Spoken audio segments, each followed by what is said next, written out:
Alright, today we're in Pleasant Grove, Utah.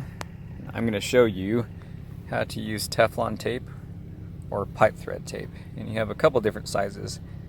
This is for smaller pipe size to go around the threads. So this is 1/2 inch pipe tape, and this is 3/4 inch pipe thread tape or Teflon tape.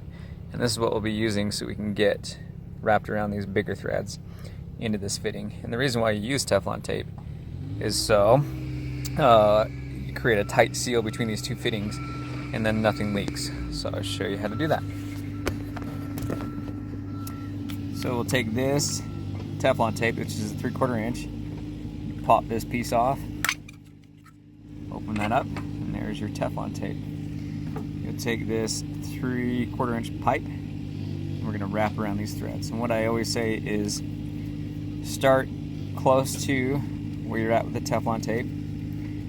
Take this threaded pipe, use your other hand with your finger to hold that Teflon tape in place and twist around with the threads. You keep holding that until you get it secured to the other side, and then you just keep this Teflon close to the pipe. You don't want it to slip off. Keep twisting. You got a tight seal, kind of go all the way up and down. You don't have to come all the way back here because the fitting doesn't thread on all the way. So I usually go 3 rotations. There you go. And then all you do is just hold this and rip that down. And now you have your pipe sealed with Teflon tape.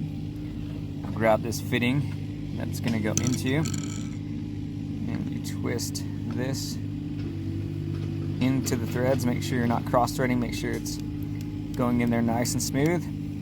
Keep rotating this pipe into the fitting, and then obviously you'll take some channel locks and tighten everything up, but for the video's sake, that is how you use Teflon tape. 3/4 inch Teflon for bigger pipe size, and then 1/2 inch Teflon to seal like a funny L or some other kind of smaller fitting. So 2 different sizes of Teflon, and that's how that works. Thanks for watching.